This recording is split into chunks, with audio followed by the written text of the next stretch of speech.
Namo tassa bhagavato arahato samma sambuddhassa. Namo tassa bhagavato arahato samma sambuddhassa. Namo tassa bhagavato arahato samma sambuddhassa. Honor to him, the Blessed One, the Worthy One, the fully self-enlightened One. My utmost respect to the perfectly enlightened Sammā Sambuddha, the noble doctrine of the Buddha and the noble Mahasangha, the disciples of the Buddha. Hello, dear Dhamma friends. Welcome to the week number 19 of our Special Dhamma series. Under this weekly Dhamma Talk series, we will cover up some really important topics on Theravada Buddhism to help benefit our community around the world. I certainly believe this effort by Dhamma USA is going to open up more horizon of Dhamma knowledge among our community. We are so delighted to have Venerable Bhante Sumitta as our guest speaker today, and I'm confident that he is capable Sri Lankan monk who has been amply trained with both Dhamma knowledge and practice. Dear Dhamma friends, please mark your calendar every Sunday at 7:30 a.m. Pacific Time, 10:30 a.m. Eastern Time, and 8 p.m. Sri Lankan time to get more benefit. Kindly check with Dhamma USA YouTube channel and Facebook page and Facebook groups for more updates. Bhante Sumitta is a traditionally trained Buddhist monk from Sri Lanka and vastly experienced in the subject for over 40 years and has a lot of exposure in the fields of Dhamma talks, meditation programs, Pali chanting, Pali language teaching, spiritual care, and social wellness activities in and outside of the U.S. Bhante Sumitta is currently the founder of Dhamma USA, a California-based spiritual care and community care services. For more information, please visit www.dhammausa.org and other social media networks. I'm pretty sure you are all going to enjoy this topic today, that is comparative study on meditation methods.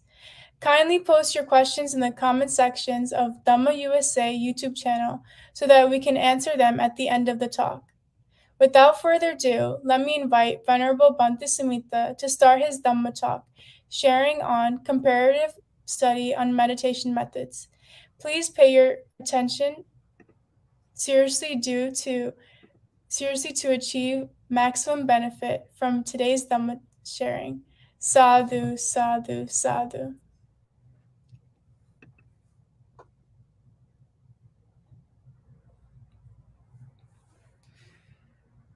Namo tassa bhagavato arahato samma sambuddhassa. Namo tassa bhagavato arahato samma sambuddhassa. Namo tassa bhagavato arahato samma sambuddhassa. Honor to him, the Blessed One, the Worthy One, the fully enlightened One. My utmost respect to the perfectly enlightened Sammā Sambuddha, the noble doctrine of the Buddha, and the noble Mahasangha, the disciples of the Buddha. Hello everyone, good morning and good evening to all of you. All those people who are joining from USA and Asia and other parts of the world.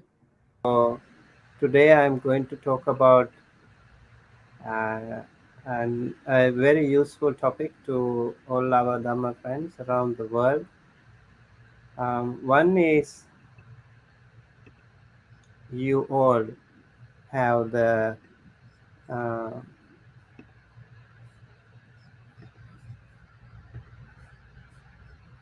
We all have the um,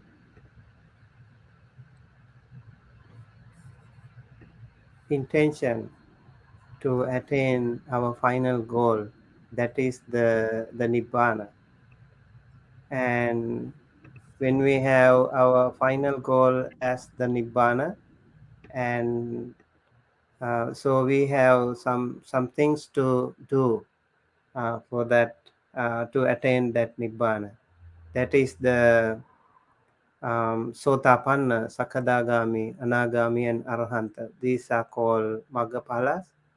And in order to attain these maggapalas, we have to also get rid of certain defilements. And some of the things that uh, we need to take care of is Sakkaya Diṭṭhi, Vicikicca, Silabbata Paramasa. That is the first barrier that we have, how to attain the Sotapanna. If we get rid of this Sakkaya Diṭṭhi, that is the self-identity, that I think this body is mine, you think your body is yours, and along with that we get so many difficulties, so many hindrances, because of that we are connected to this samsara. And then um, we also have vichikicha, all kinds of doubts, whether this is correct, that is correct, whether I was in the past, or will I be born in the future. And that way also we are going to be having so many doubts, so many difficulties, so many complications, confusions. And then also we have the problem of getting rid of these all kinds of rites and rituals. We think, if I do this thing, I should be fine. And in the Buddha's day also, there were a lot of people, they were trying so many different ways. We don't really want to um, gi- judge people for experimenting whatever they do. But I think it is important, if we can, like what we did was an amazing thing. What they did was also kind of trying. um, so eventually the Buddha found the right path, middle path. And Buddha explained about how important it is to get rid of some of these rites and rituals that are not necessarily leading us to the Nibbana. And um, among Buddhist people community too, we also can see how we are also trying to follow some of those rites and rituals which are not necessarily leading us to the Nibbana. So I want to bring to you a kind attention regarding this. If you want to attain Nibbana, we also have to get rid of those rites and rituals which are not necessarily leading us to the Nibbana. But there can be some, we don't say no, there can be some that can be very helpful, especially when you are in difficult situations. Some of those rites and rituals can be helpful. Remember, um, we we have to eventually get rid of these rites and rituals. Okay, so today's topic is again a very powerful way that we can all get rid of those difficulties or those defilements, and we can actually trigger this the right view. Right view was selected as the topic today because right view can be very helpful to all of us to walk along the path. There are 8 noble paths. We know Noble Eightfold Path. And the first step of the Noble Eightfold Path is the right view, Sammā Diṭṭhi. So I thought Sammā Diṭṭhi, if we talk about Sammā Diṭṭhi, that will help us trigger, generate the right view for us. So one time, Venerable Sariputta, when he was living in during the Buddha's time, when he was living in Savatthi, Jetavana monastery, he talked about this. He gave a very beautiful explanation how to trigger this um, right view.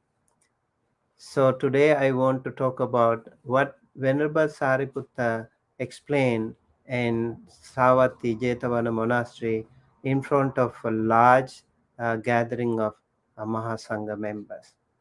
And in this sutta, right view is normally right view is explained in terms of the Four Noble Truths. But in this sutta, Venerable Sariputta expand the discussion, right view that underlies the structure of the Four Noble Truths. So, of course, it is about the Four Noble Truths, but there are more ways than one to understand the Four Noble Truths, and through that also to generate, to trigger a right view. There are 16 types of right view in this sutta. Skillful and unskillful actions, that is called kusala mula and akusala mula, and fourfold nutriments, what we call ahara, and then suffering, cause of suffering, cessation of suffering, path leading to the cessation of suffering, what we call in Pali dukkha, samudaya, nirodha, and magga. An analysis of dependent co-arising or dependent origination is also explained there beautifully in this sutta. I really like that connectivity here with the Four Noble Truths and also the dependent origination, two of the most powerful teachings of the Buddha Dhamma, the core teachings of the Buddha Dhamma. Now these two are beautifully connected in this sutta.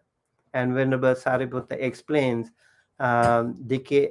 It is actually explained here in the reverse order, starting with decay and death, jara marana, birth, jati, existence, bhava, clinging, upadana, craving, tanha, and feeling, vedana, contact, phassa, six faculties, salayatana, name and form, nama rupa, consciousness, vijnana, formations, sankhara, ignorance, avijja, and one more, number 16, taints or asava. We also call it kanka. And these things are explained in the sutta. And so, this sutta, as Venerable Sariputta was in the assembly, he asked a question from the monk. Sammā Diṭṭhi Auso Vucchati Kittavatanukho Auso Arya Savako Sammā Diṭṭhi Hoti. Ujugata asa diṭṭhi dhamme avecca pasadena samanagato agato imang saddhang mangti. One of the right view, right view. It is said, friends, in what way is a noble disciple one of right view, whose view is straight, who has unwavering confidence in the Dhamma and has arrived at this true Dhamma? So this was a question Venerable Sariputta asked. In what way is a noble disciple of right view, whose view is straight, who has unwavering confidence in the Dhamma and has arrived at this true Dhamma? So we need to remember this. If you want to have the right view, if you want to have the view that is straight, and if your view is straight, if your view is very clear, and also if you have unwavering confidence in the Dhamma and Can you be confident with yourself that you have arrived at this true Dhamma? That will be so wonderful an achievement we all can have. And if we can generate, if we can trigger this right view, I'm sure we can all have this confidence. You will have the right view, your view will be straight, and you will have unwavering confidence in the Dhamma. And also, you have arrived at this true Dhamma. So I certainly pray and wish and hope that all of you, maybe at least some of you, could generate a right view through this. Maybe you can think of this right view in a different manner somehow. Let's see if you can, if you are lucky enough. And Venerable Sariputta asked this question from the monks. And when the monks said, Venerable Sariputta, we came all the way from all different corners of the country to listen to you. We know exactly how powerful you are in explaining the Dhamma. Buddha has explained about you so much to us. You are like a mother. You are the one who can establish someone in the Sotapanna state. And so we all came um, to learn about Dhamma from you.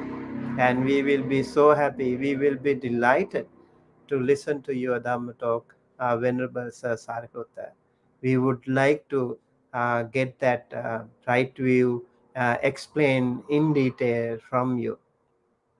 And I also would like to mention to you that Venerable Sariputta is someone who is so powerful in teaching the Dhamma. Venerable Sariputta's teaching the Dhamma is so important to all of us. Venerable Sariputta could explain so many things in detail, and no one ever, except the Buddha, had that capacity to teach the Dhamma just like Venerable Sariputta. So Venerable Sariputta could explain in detail. This is the most important thing. And Venerable Sariputta could establish someone in the Sotapanna state, first stream entry stage, which is really a hard one because Buddha said Venerable Moggallana could establish other people, other Arya Savakas, noble disciples in the rest of the stages. But Venerable Sariputta is the one who could lead someone to Sotapanna state. Maybe some of you might think why Venerable Sariputta is just the first stage, and Venerable Moggallana is capable of leading us to the rest of the stages, spiritual goal, because the first stage is the most difficult one. First stage is so powerful, so difficult, and we have been traversing in this samsara for such a long time, my Dhamma friends. And we are still trying to figure out how to get rid of this. We are all trapped in this whirlpool of samsara. How to decode this, how to get rid of this samsaric circle. We are all trying to find a way. So, Venerable Sariputta is the one who could do that apart from the Buddha better than others. And therefore the first step is always important. First stage is always more helpful and useful. Once you are in the stream entry, you have entered the stream, and your destination is pretty much fixed, pretty much confident and certain. So Venerable Moggallana had little things to do. Venerable Sariputta had more energy, more power, more capacity to help us in opening our Sotapanna. That is why Venerable Sariputta is um, appreciated by the Buddha as someone who can lead us to the Sotapanna. Okay. So in the sutta, when the monks asked Venerable Sariputta to explain about the um, this one, and Venerable Sariputta say, okay, tenahi auso sunatha sadhukang manasi karota bhasissamiti. Then, friends, listen and attend closely to what I shall say. The monks were very keen to listen to Venerable Sariputta's words. So I also would like to invite all of you, please listen to this carefully, and yeah, hopefully you will be able to learn the Dhamma, generate, trigger the right view right here, right now. I wish and pray that you could do it. So, the first one, Venerable Sariputta says, when friends, a noble disciple understands the unwholesome and the root of the unwholesome, the wholesome and the root of the unwholesome, in that way he is one of right view, whose view is straight, who has unwavering confidence in the Dhamma, and has arrived at this true Dhamma. And what, friends, is the unwholesome? What is the root of the unwholesome? What is the wholesome? What is the root of the wholesome? So now you can also see Venerable Sariputta is explaining the Dasa Akusala Kamma and Dasa Kusala Kamma, the root of the wholesome and the root of the unwholesome. And in this way, it is also connected to the Noble Eightfold Four Noble Truths. So when, friends, a noble disciple understands the unwholesome, that is the akusala, root of the unwholesome. So we also have some roots. Okay, unwholesome here are the 10 unwholesome deeds, 10 unwholesome actions, which I'm going to explain in a while. And the root of the unwholesome is the lobha dosa moha, greed, ill will, and ignorance. Wholesome is the opposite of unwholesome. Abstain from those unwholesome activities, akusala karmas, and then it becomes kusala karma.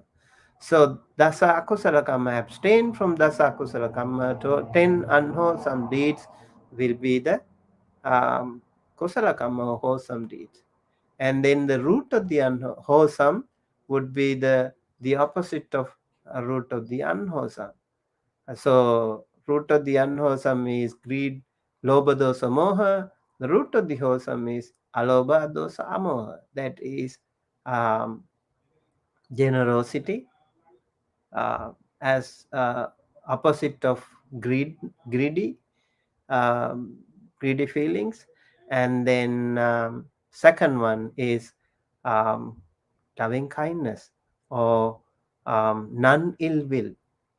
And then the third one is wisdom or non-ignorance. So these are the root of the unwholesome. So when we talk about this, if someone tries to find these things through this way also, someone can be of right view. If you are very serious about triggering your right view, we need to very seriously think of these uh, 10 wholesome and unwholesome deeds, and then we can be of right view. This teaching of dasa kusala and dasa akusala karma, 10 wholesome and 10 unwholesome deeds, can trigger right view in us.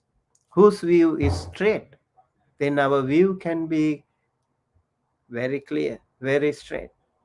Unwavering confidence in the Dhamma. We will have unwavering confidence in the Dhamma, no doubt. And then also we have arrived at this true Dhamma. When you are in the true Dhamma, you know exactly what the true Buddha Dhamma is all about. So this is why it is important to learn the Dhamma.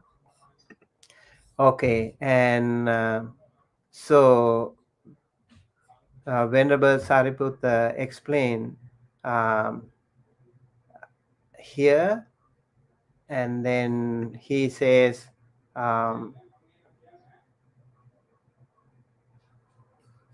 yeah, so he talks about these 10 unwholesome deeds. And what are those 10 unwholesome deeds? I think many of you know about this. We have three sense doors to commit unwholesome deeds or wholesome deeds. One, bodily, and two, verbally, and then three, mentally. And if we can take care of these three sense doors, we can actually take care of the entire activity, entire sansaric order.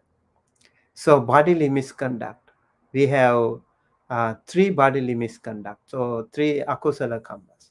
One, killing living beings is unwholesome. Taking what is not given is unwholesome. Misconduct in sensual pleasures is unwholesome. So these are the three bodily misconducts. If you pay respect to yourself, to your own life, and also to the life of the others, you be respectful to others, and you will also be respected by the others. You take care of others, you help others, you will also be helped by the others.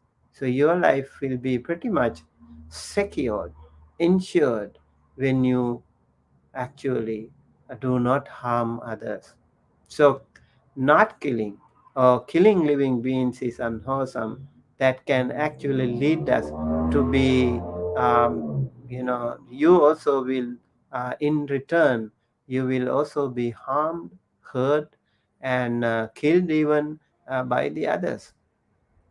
It is said like those people who have guns will also have a problem because the other people will be scared, and therefore they will also try to kill you, or they will try to harm you. That is why those people without guns or without arm, without weapons, they will be fine. Mostly people, if someone has a gun, they are in trouble. They are, they are not like secure. Let's say if someone has taken arms, weapons, and they are dealing with these things, they are hurting others or do something like that. Do you think they can walk in the streets just like any of us? No, they can't. They need guns all the time. They need some bodyguards all the time. So they are also living with fear. They are living with suspicion. They are not secure. Everywhere they go, they are scared. They um, they even can't sleep properly, peacefully, like just like any of us. They are always in trouble. So killing living beings is unwholesome. Taking what is not given is also unwholesome. Misconduct in the sensual pleasures is also unwholesome. So taking what is not given is, you have to be respectful to the others. If you are others' properties, you are respectful to the other's life.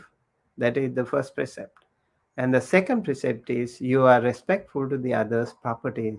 Those people have done so much hard work to earn their property, to build their house, and all these things happen, and we have no right to take them away, um, to deny their comfort. And if we do that, you will also, in return, be in trouble. Your property will not be respected. Your property will not be insured. That is why we need to respect others' property. And the third precept is misconduct in sensual pleasures. And that is something like the family life, others' family life. You respect others' family life, then your family life will be respected.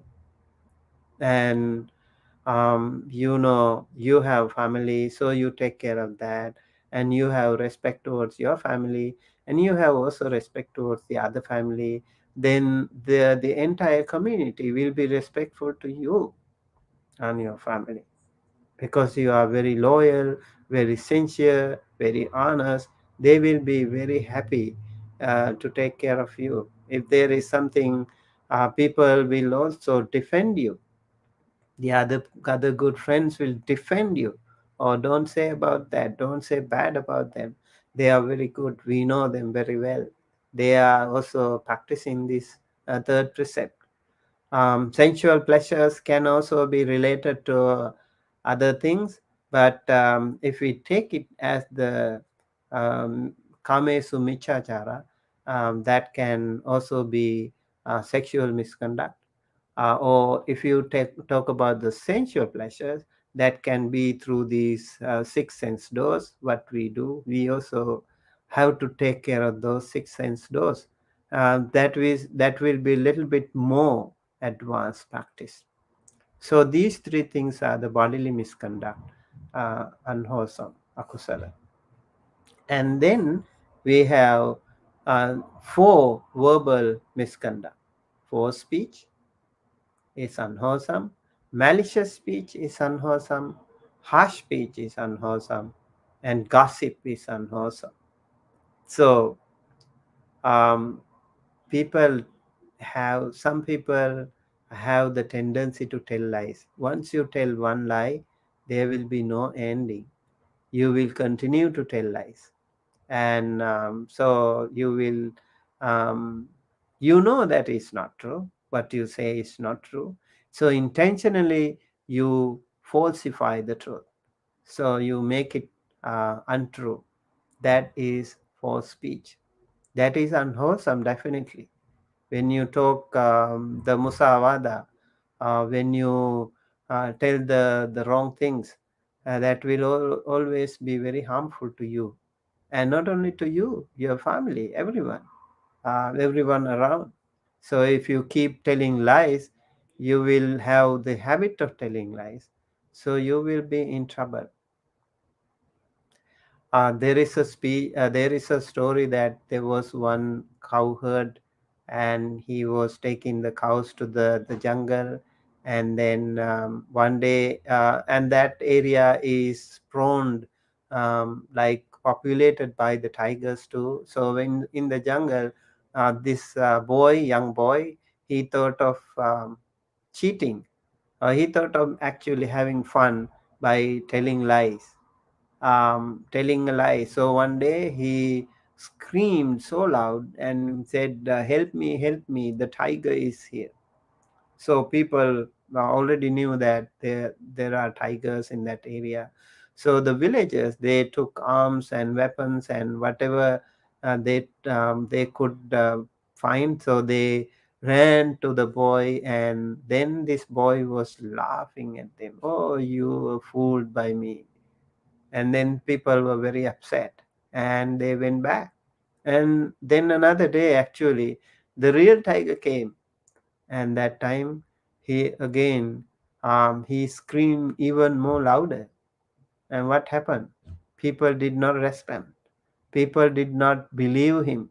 People thought, "Oh, this boy is again doing the same drama, acting the same drama, and we are not going to be fooled anymore." So he was killed by the tiger. So for speech, if you keep lying, if you keep telling lies, the other people will not trust you. When you don't have trust, then you will be in trouble. Malicious speech is so bad again. Malicious speech. So musavada, we call it pisunavacha. Like when you see some people, two friends, let's say, like you don't like their, you feel jealous of their beautiful friendship, and then you tell this and that to the two parties, and the two beautiful friends, they separated by listening to you, because you use malicious speech to separate them. That bad intention is so horrible. That should never be done. This pisuna vacha, we should try, instead we should try to unite the separated friends. If there are united friends, you should appreciate them. just like Venerable Sariputta and Moggallana. They were wonderful Kalyana Mitta friends. All the time they were fulfilling paramitas together. They were helping so many people around. And also they had trust each other mutually, helpful and very wonderful friends. There are some friends who trust each other so much, and you can't even use malicious speech to separate them. But there can be other cases where people, like in Angulimala's case, for example, Angulimala's classmates, they were trying to, use malicious speech with his teacher, and the teacher believed him because believed the other students. So eventually, Angulimala was punished by the teacher. So malicious speech can be used to harm so many other people. You might be having a sadistic pleasure by doing that, but that is not correct. That is very, very wrong. That can harm other people, but that can also come to you in return in so many bad ways. Harsh speech. Harsh speech is called parusavacha. Do not harm others by using harsh speech. You might say, like some harsh speech to people, your friends, maybe your parents, maybe your employees, maybe whosoever. If you use harsh speech to hurt other people, that is definitely unwholesome. This can be really cruel when people use harsh speech. Sometimes they use harsh speech to maybe suppress the other people. So maybe there are some innocent people, and so in order to suppress them, you might use harsh speech in public. People don't want to be use the harsh speech against you, then you feel very embarrassing. And some people do that. They have that inferiority complex.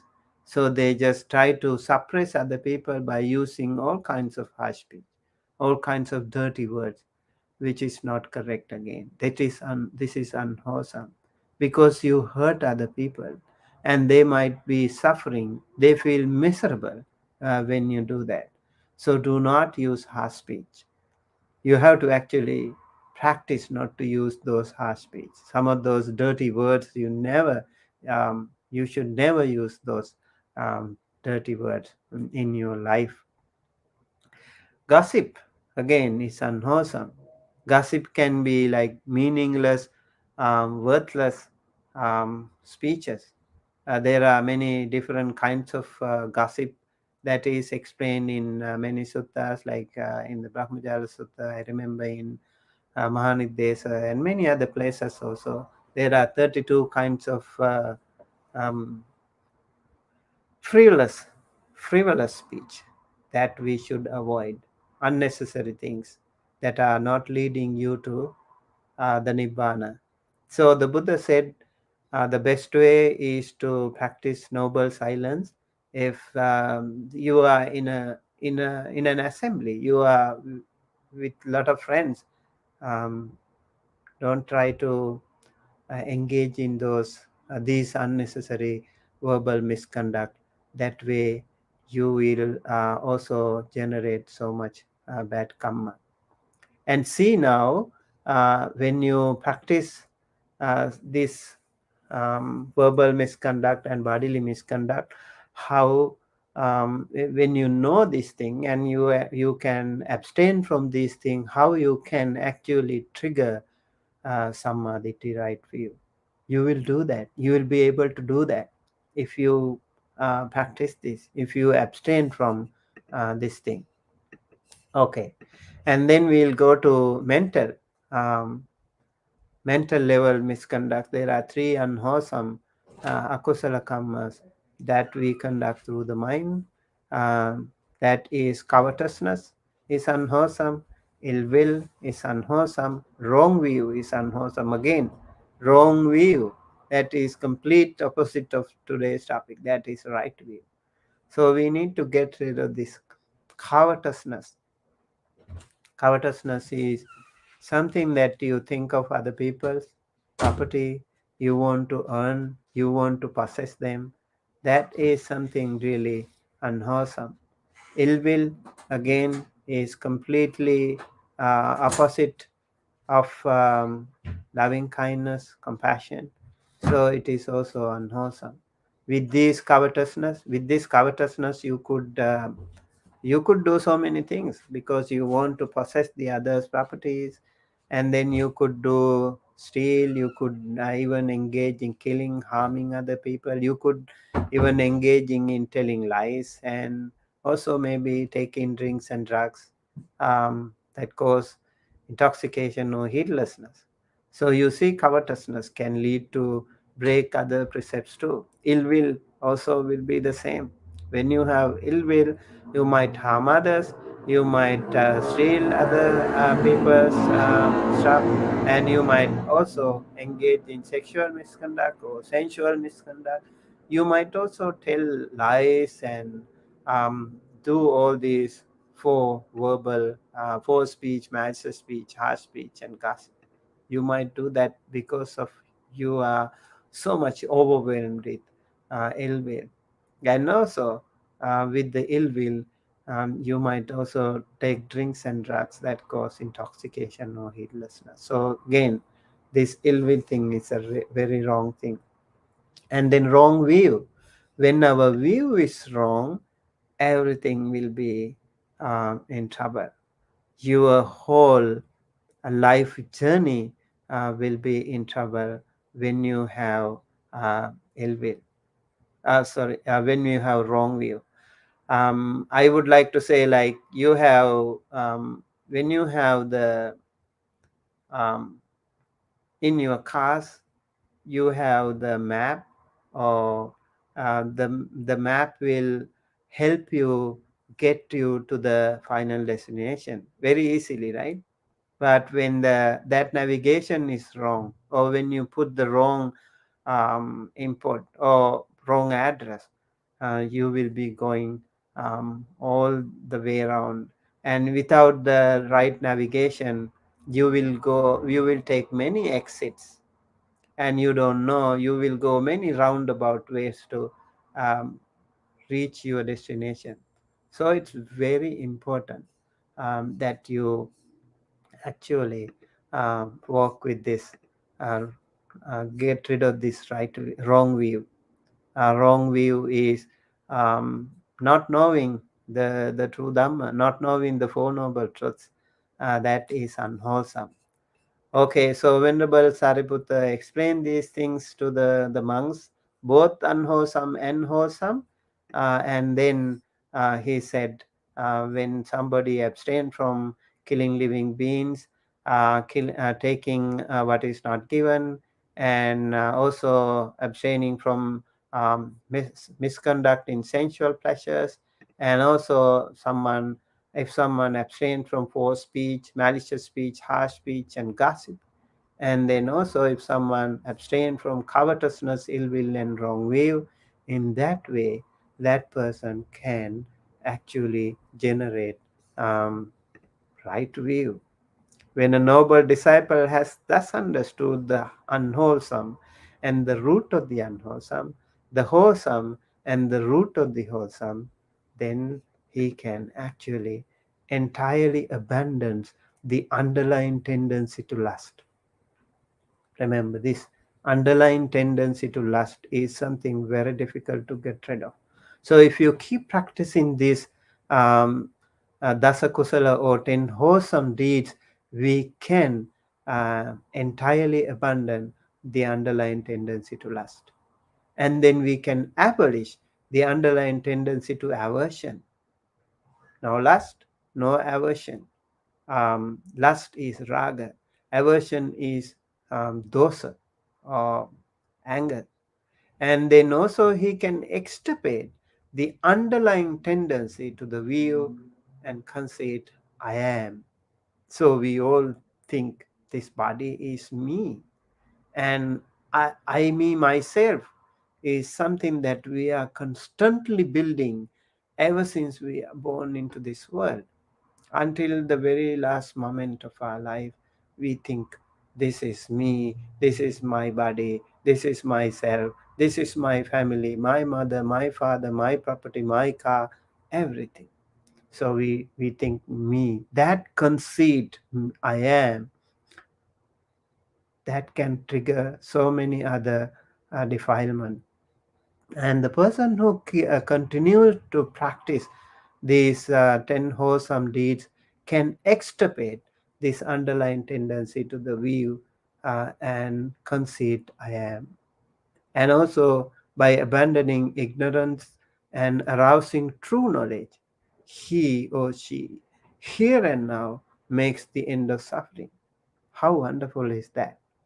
If you can do that, you actually not only trigger right view, but also you end your suffering right here, right now. That is the Buddha's advice. You can get rid of that suffering right here, right now. Okay. And having said that, Venerable Sariputta turned to the monks, and they were so happy. They were so happy. And Venerable um, the other venerables, they said, how happy we are with this wonderful teaching of Venerable Sariputta. If there are any other way, Venerable Sariputta, that we can learn about the right view, then Venerable Sariputta explained, there are there are some other ways too, and that is um, that is noble disciples understand nutriment, the origin of nutriment, the cessation of nutriment, and the way leading to the cessation of nutriment, that is the noble eightfold path. Nutriment is ahara. So when friends, a noble disciple understands nutriment, the origin of nutriment, the cessation of nutriment, and the way leading to cessation of nutriment. In that way also, he can or she can, you can trigger Sammā Diṭṭhi right way. Interesting, right? How come like the this thing about the food? How can we get rid of um, wrong view? How can we generate a right view?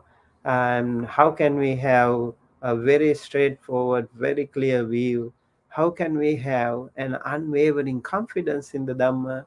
And how can we uh, be confident of ourselves that we have arrived at this true Dhamma? By learning about the nutriment ahara. Very interesting. The sutta talks about that. So we have four kinds of um, nutriment, dear Dhamma friends. One is physical food as nutriment, like gross or subtle, like I would say like eatables and drinkables. Eatable food and drinkable drinks, they are all physical food. They are nutriment. And remember, like we as humans and also the animal realm, they use eatables and drinkables to survive this body. And depending on our position, like let's say um, compared to the other people, the kings or the presidents or some other very rich people in the world, and they have more subtle food compared to other poor people. They have more gross food. And you can continue to compare like the subtle and gross food even among humans. And same thing with the animals. Let's say like a lion or a very powerful animal can have the lion's share, and the other animals they mostly have the remaining flesh. So lions have more subtle food compared to other animals who have more grass food. So physical food as nutriment, in this way can help us survive this body. And then there is another interesting, mostly we talk about like food, nutriment, we talk about this eatables and drinkables only, right? But in Buddhism, we talk about there are more nutriment, more food, more ahara to our sansara that helps us continue our sansara. Number two is contact, phassa, contact of six senses and objects. When we see a form, a rupa, um, through the eye, that becomes our food for the eye. When we listen to music, that will be the food for the ears. I know some of you may be more interested in music than the food, right? Some of you are so interested in these eatables and drinkables. You love, some people like really love to drink alcohol. They don't even want to eat food, they want to drink. And some people really like to go from one restaurant to the other, searching for different pleasures, different different tastes. You try to find pleasure for your tongue in going to in traveling to many parts of the world sometime just to eat. There are people like that. They can go to different restaurants, almost the same food, but they see like different momentum, different vibe, different aura, and they feel pleasure in eating like that. And also drinking. People like drink maybe simple water or simple tea, or maybe different kinds of tea, or if you go to like other McDonald's or Starbucks or some other places, you also like to find pleasure.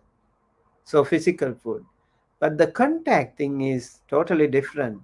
And contacting like through the eye, through the ear, through the nose, through the tongue, through the body, and through even the mind. Remember, even the mind has food through the contact. Like mind cannot survive without the thoughts.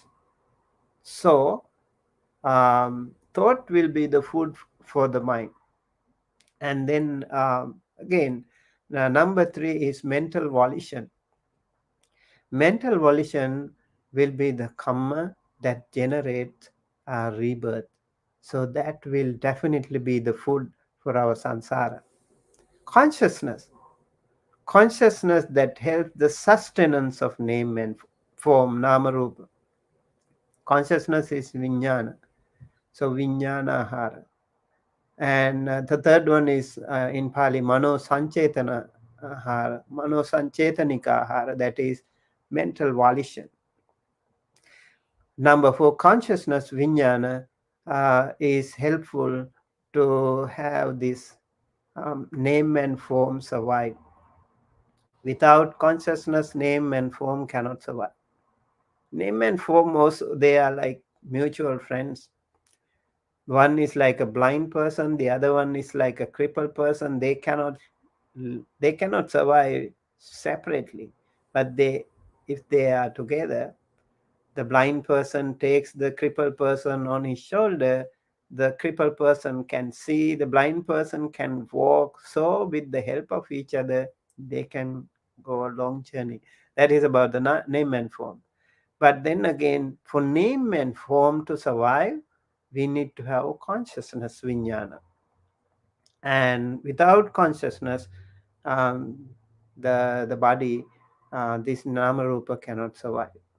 So this again is another important teaching.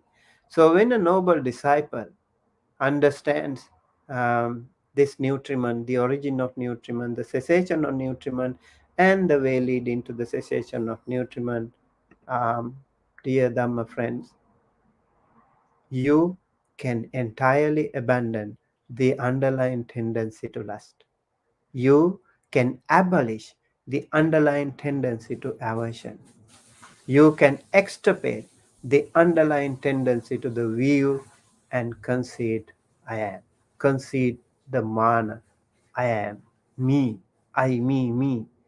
I, me, myself, that conceit, that mana can be extirpated. And also by abandoning ignorance, avidya, and arousing true knowledge, you can here and now makes the end of suffering. So again, by learning about this, you can also trigger right view. So the topic today is how to trigger right view. I already told you two ways to trigger right view. One is taking care of the 10 wholesome deeds, and two, like learning more about these uh, different kinds of nutriment, ahara. That way we can actually get rid of this um, uh, samsara. Eventually we can trigger the right view.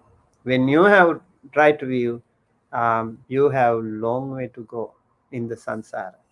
So it's important again. Okay. And then there are actually 16. I'm not sure I can explain all of them, but I will try at least in a nutshell. Maybe in our Q&A session, if you have any question, of course you are welcome to ask. I think I have around some more minutes to explain a little bit more. So the third step, how to generate the right view, is about, this is about the Four Noble Truths. This is the general overall most popular explanation, definition of right view. That is, someone understands, a noble disciple understands suffering, the origin of suffering, the cessation of suffering, and the way leading to the cessation of suffering. That is Noble Eightfold Path. So suffering is the dukkha. Well, the Pali word dukkha has so many connotations. Maybe not necessarily suffering, but many people have used the word suffering. It can be stress, it can be depression, or it can be distress, or it can be unsatisfactoriness. In many ways, people explain the word suffering. But I would like to say, like, if you have difficulty in understanding that, maybe have dukkha within parenthesis. So that will be more helpful. So if you know about the suffering, the origin of suffering, and the cessation of suffering, and the way leading to the cessation of suffering, um, then there is um, much more definite chance of getting the right view to you. So I think in another topic, maybe we should discuss about the Four Noble Truths. That's completely separate topic. But at least to have this um, powerful understanding of the Four Noble Truths is important. Remember, suffering is an integral part of us. Um, so we cannot separate our life from suffering. No matter how much we try, suffering will always be attached to us. Birth itself is suffering, right? And then getting old is suffering, and many things are suffering. And I'm going to talk about them later on, so I'm not going to explain here in detail. So suffering, and then some people try to get rid of suffering, they say. I think the Buddha said suffering is about understanding. Understanding the suffering is important. So abhinyayang abhinyatang means you understand the suffering in detail, to the point that you know everything is subject to change. And that way I think um, we can see the root cause of suffering. Root cause of suffering would be the craving. We have the craving, the attachment, a very powerful defilement that all of us are connected to. So get rid of um, the craving. And this one is definitely, so suffering is not to be abandoned. Suffering is to be realized. Suffering is to be understood. And then craving, the root cause of suffering, is to be abandoned. And that is the tanha. Okay. Abhinyayang abhinyatang. Pahatabba is this one. And then in the third truth, it is the cessation of suffering. Nibbana or Nibbana or even Nirvana in Sanskrit. So Nirvana, Vana means tanha or craving. Nirvana or Nibbana means complete cessation of suffering, complete absence of suffering. Remember, this is not to be born in another beautiful, fantastic world, in another realm. Nibbana is complete absence of craving. You can check yourself. Do you have craving? Do you have desire? Some form, somewhere? Then you are not in the Nibbana. If you don't have, you can be confidently saying, I don't have craving.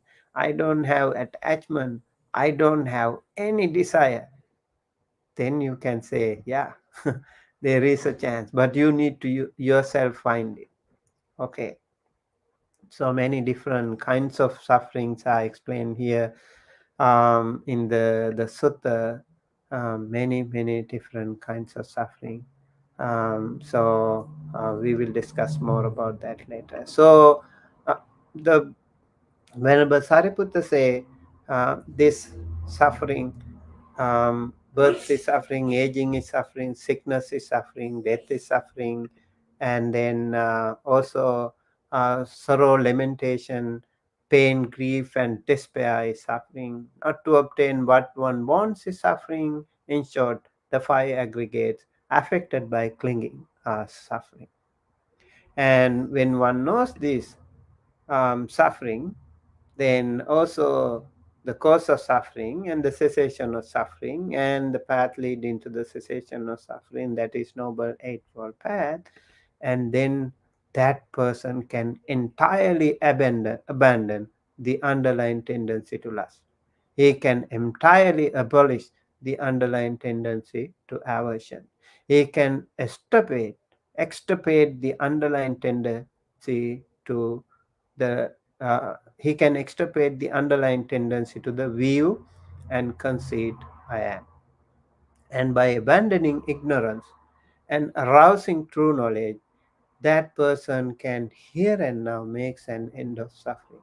So this is the other way of generating um, right view, triggering right view. In that way, he or she is of right view, whose view is straight, who has unwavering confidence in the Dhamma and has arrived in this true Dhamma. So this is about the suffering, and then Venerable Sariputta explains other things too. Then Venerable monks were asking again, is there any other way, Venerable Sariputta, that we can generate right view? So these monks know Venerable Sariputta has more things in his store. So he would definitely be giving more explanation today. So the monks were really enthusiastic about learning more about Sammā Diṭṭhi, right view. And one of them or all of them can be helpful to all of us to attain right view. I think the most important thing for all of us is to find right view, to know about the right view, and to trigger right view, to generate right view. That should be the thing that we should try. Then only we can actually practice the Noble Eightfold Path. The rest of the factors. Remember, the first one is Sammā Diṭṭhi, right view. All the rest of the seven factors will follow right view. So right view is the key. If you don't have the right navigation, your destination will be confusing, will be more challenging, will be more difficulty. Um, uh, like you might most probably get lost your way. So right view is therefore very very interest, very important. And the next one, Venerable Sariputta explains, is aging and death, Jara Marana. This is another interesting talk explained here. Jara, Jati, Jati is birth, sorry, Jati and Jara. That is birth and decay. So when we have birth and decay, when we know about the birth and decay, the origin of birth and decay, the cessation of birth and decay, and the way lead into the cessation of birth and decay, then also we can actually um, get rid of last aversion and the conceit I am, and then we can also abandon ignorance and arouse true knowledge to make end of suffering. In this way also, we can have the right view, we can have a very straightforward view, very clear view, and we can have unwavering confidence in the Dhamma. Remember, if you don't have the right view, your confidence in the Dhamma is not unwavering, it is more kind of wavering, shaky. Therefore, it is very important to have the right view. And then we can also feel one day very confidently, you can say, I am in the right path. I am in the true Dhamma. I have arrived the true Dhamma. You can feel it, you can sense it. You can be confident about that. In that way, this right view again is so important to all of us. So, aging and death, age, decay and birth and decay, and then again the death, um, that then again the birth. So there are many explanations about this. I'm not going to explain today, maybe another day. Hopefully, we can explain more. And the birth also. If you think of the birth, the origin of birth, cessation of birth, and the way leading to the cessation of birth, in that way also actually you can generate right view.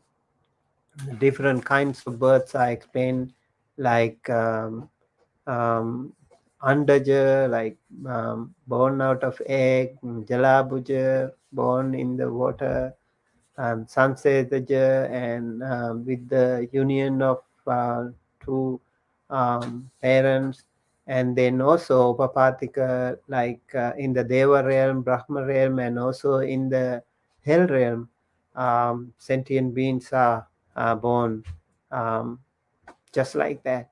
They just appear. That is called Upapatika. So different kinds of births are explained there. And if you know this thing also, you can entirely abandon the underlying tendency to lust. You can abolish the underlying tendency to aversion and extirpate the underlying tendency to view, um, conceit, I am. And by abandoning ignorance and arousing true knowledge, you here and now can make an end of suffering. Okay, so similarly, the other factors of dependent origination are explained, like being or bhava, and also clinging or upadana, and then the other factors as well, like um, different kinds of clinging and all are explained. And then uh, this one, um, craving, tanha, and then also feeling, vedana. Okay, and then uh, other rest of the factors in the noble um, Paticca are explained here in this sutta.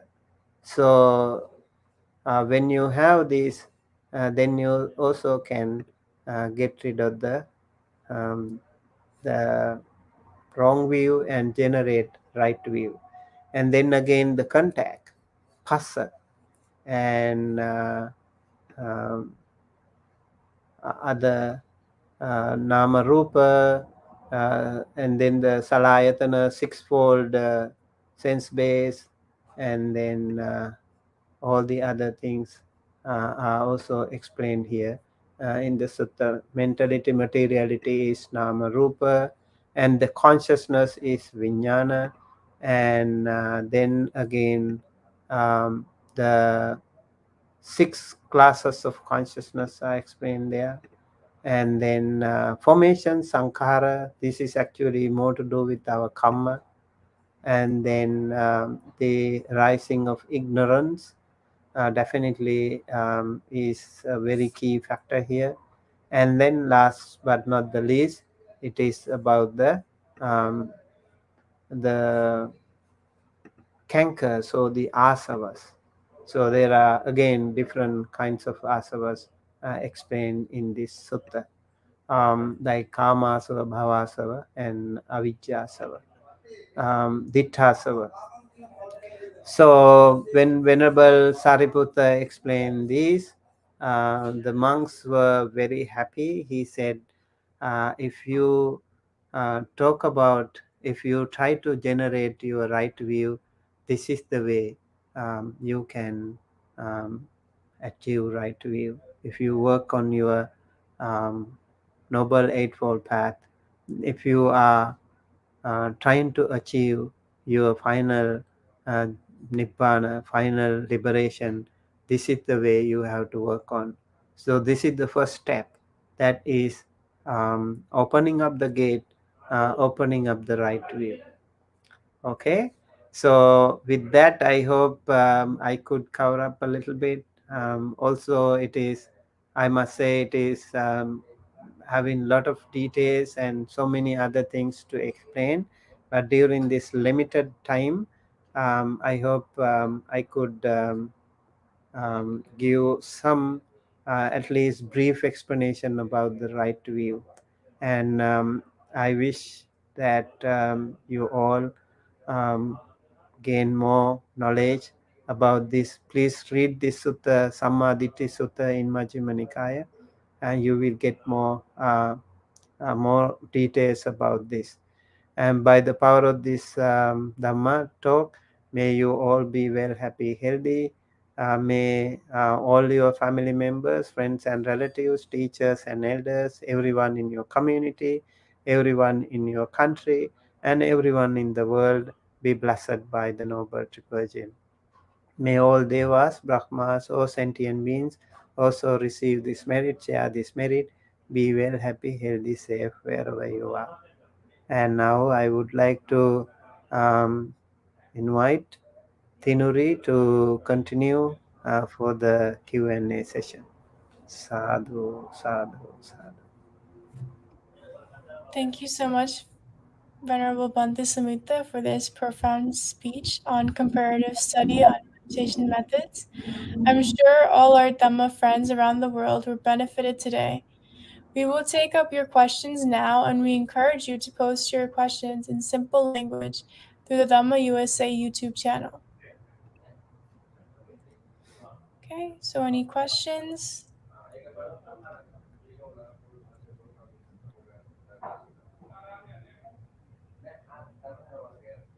Yeah, I think Sammā Diṭṭhi is something that we all always have to question. Yeah. uh, when you have when you don't know the real vision, it will always be difficult. Now we see here in this sutta, whenever Sariputta talks about many different ways how to trigger right view, like through the practice of wholesome deeds, and also practice of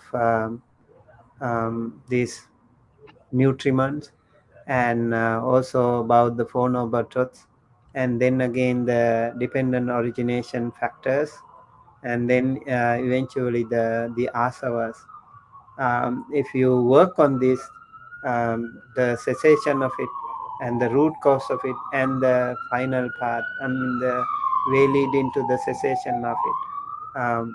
Hopefully, that is the theory, but we need to maybe more clear, figure out more about how to achieve this very, very important milestone in our samsara.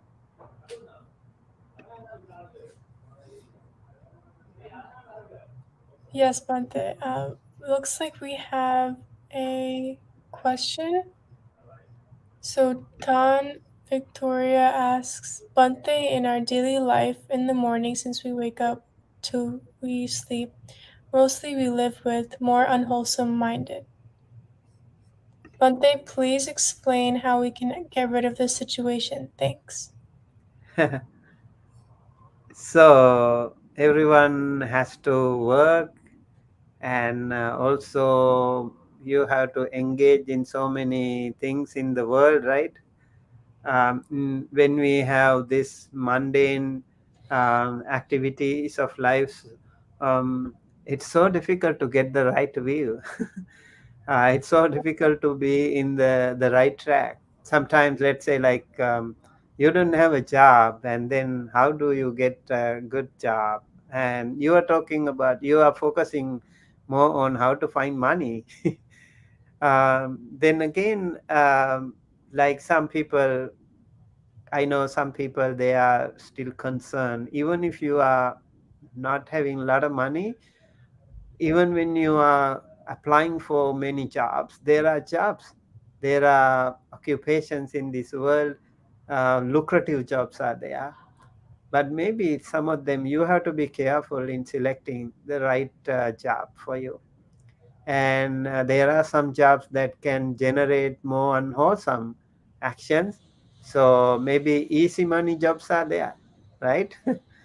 um, in this world, like, different kinds of jobs are there, easy money, but not necessarily following the precepts, not necessarily helping yourself or helping others in the world. Maybe they are more harmful to the world. In that way, you have to be careful, I think. Even though you are busy in your daily life, and please remember the precepts, please remember the 5 precepts.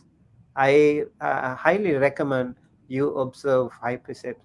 um, Read these precepts word by word and understand the meaning of it every single day. The more you read it every single day, you talk to yourself, and you will understand how important it is to practice this Dhamma.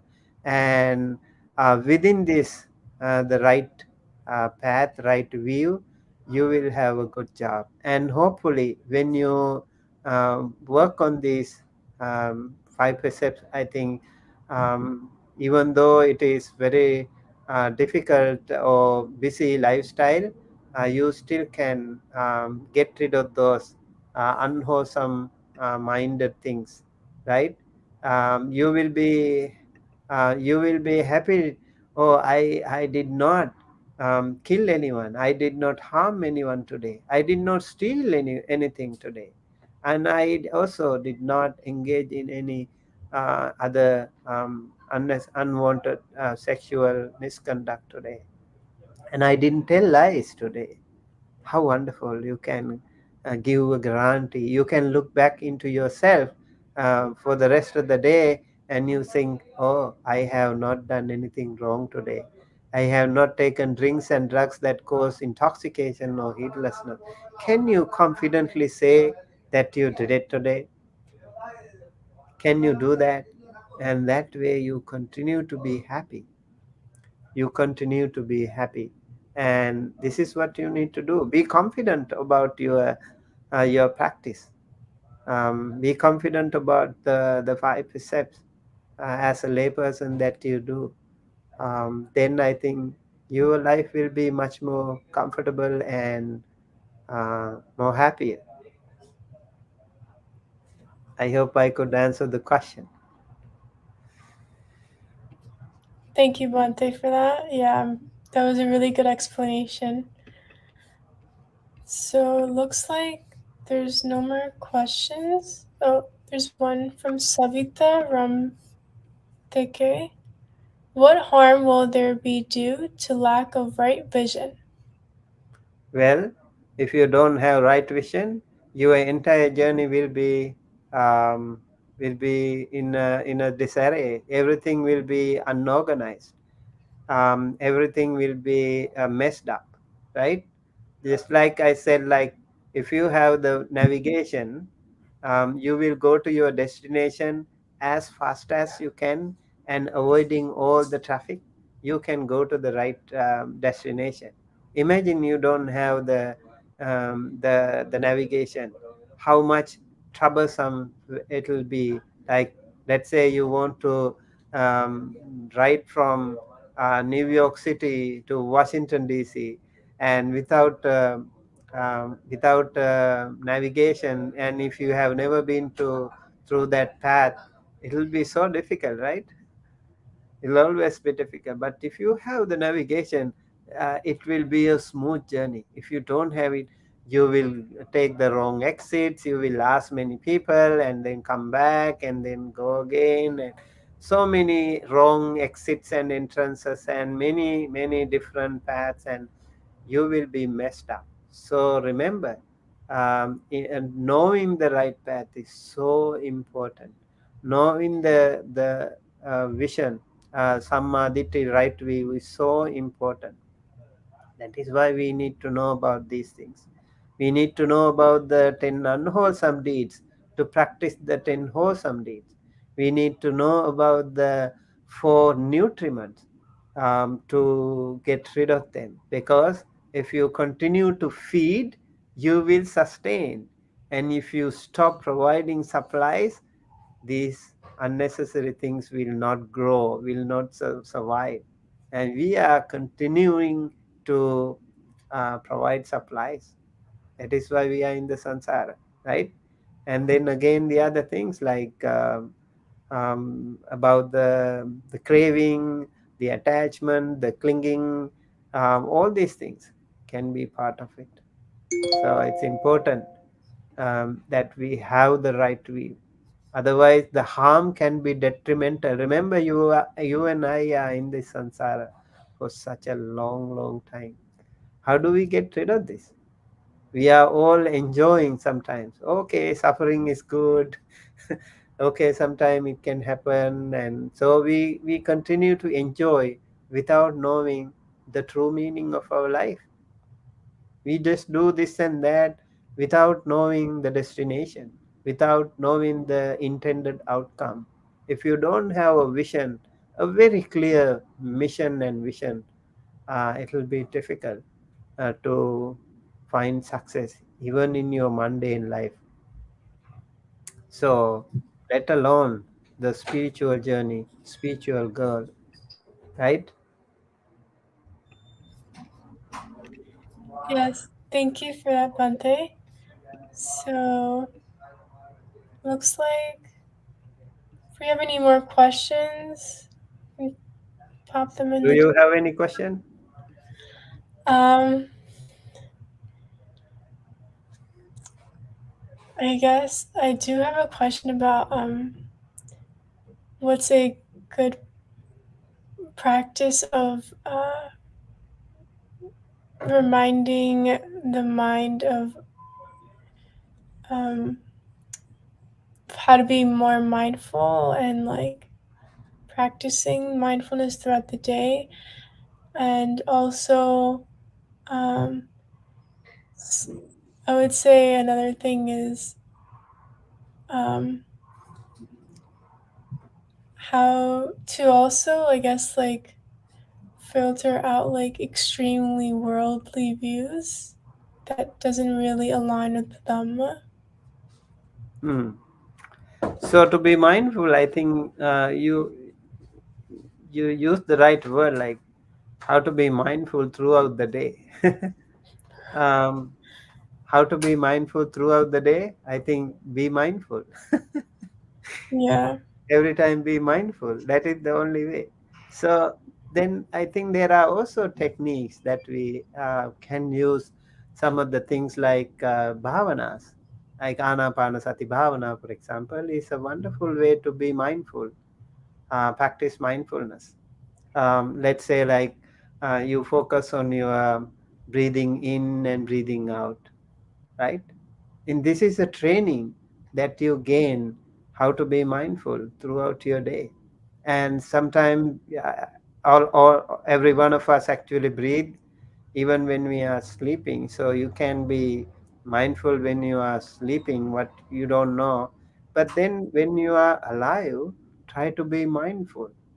I guess it is also not possible, humanly not possible, for many mundane people when they are engaged in so many other things, right? For example, if you are a student, or if you are someone who is living a very busy work schedule, you still can be mindful. Maybe I think the best way is every single day, practice a little bit, practice a little bit every single day. Sit and meditate on your anapanasati. And also you can practice other meditation methods like um, Buddha Anusati or Metta Bhavana, loving kindness meditation. These are also very wonderful. There are many other meditations too, like walking meditation is a really good one. This way, you can actually find yourself be in mindfulness mode. And when you regularly practice, you can be in touch with the mindfulness. But if you don't do that, you don't know what you do. You just open your eyes and enjoy the rest of the world, whatever happens in the world, and you don't really care what is happening, right? But what is happening within, you forget yourself. You are so much engrossed with the worldly things happening around outside. But if you look into yourself, close your eyes, look into yourself, talk to yourself in your meditation, you can fix many things. You can be in mindfulness practice every single time. That will actually help you more.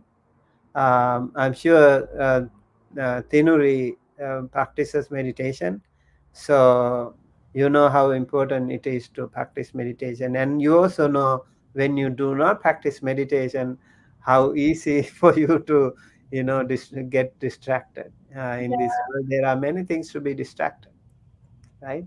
So do not give up the practice. Keep practicing the meditation. And also, I think meditation is for you to improve your theory. I think the sitting meditation is to improve your theory. Most important thing is you need to apply that theory in your day-to-day life. This is the most important thing. I always say that. Like sometimes when you are angry, things happen. Like when you might be angry with your parents, or you might be angry with your friends, or employees, or whosoever, co-workers, you might be angry. Sometimes it can happen. You might lose your temper. Then at that moment you need to also practice. Close your eyes, take a good long deep breath, and reflect on the emotion that you have. Read your mind on the spot. I think that TikTok meditation can also be very helpful. Yeah, that is why I always say, like, when you are disturbed, use this formula. It's okay, I'm okay, may he be well, happy, healthy. If someone blames you and someone yells at you, it's okay, that person yells at me. I'm not going to be impacted by that, so I am okay. And I also want to send loving kindness to that person. May he be well, happy, healthy. May she be well, happy, healthy. May they be well, happy, healthy. Whenever you find some uncomfortable stage, situation, please use this. It's okay. I'm okay. May he be well, happy, healthy. May she be well, happy, healthy. May they be well, happy, healthy. And I am confident, I'm sure you will be fine. You will be so happy and confident of your practice. Thank you for that, Bhante. Yeah, that was really helpful. I'm looking to see if there's any more questions in the chat box. It looks like it's pretty much it. Yeah, I think we also have another event on Wednesdays. We are going to start Q&A session every Wednesday. Maybe if you have any questions, we would like to invite all of you to join. Okay. Uh, Thank Well, you so thank much. you. Thank you so much, Venerable Bhante Sumitta, for this profound speech on comparative study and meditation methods. It's not comparative study and meditation. It's how to trigger mindful, how to trigger right view. Okay. On how to trigger right view. I'm sure all our Dhamma friends around the world will benefit today. We will take up. I'm sorry. With that, we conclude today's Dhamma sharing, and we look forward to meeting you with more insightful Dhamma sharings in the coming weeks. Let's keep our palms together close to our hearts and pay respect to Venerable Bhante Sumitta with 3 sadhus. Sadhu, sadhu, sadhu. May you always be well, happy, healthy, dear Venerable. Let's also keep our palms together close to our heart and pray that by the power of all the dana, sila, bhavana activities that we all have performed during our lifetime and during our whole course of samsara, become one united power and may be shared with all the celestial beings. May all the wonderful celestial beings, including respectful Brahmas and Devas, and all sentient beings, receive this merit and share this merit and be happy and healthy wherever they are.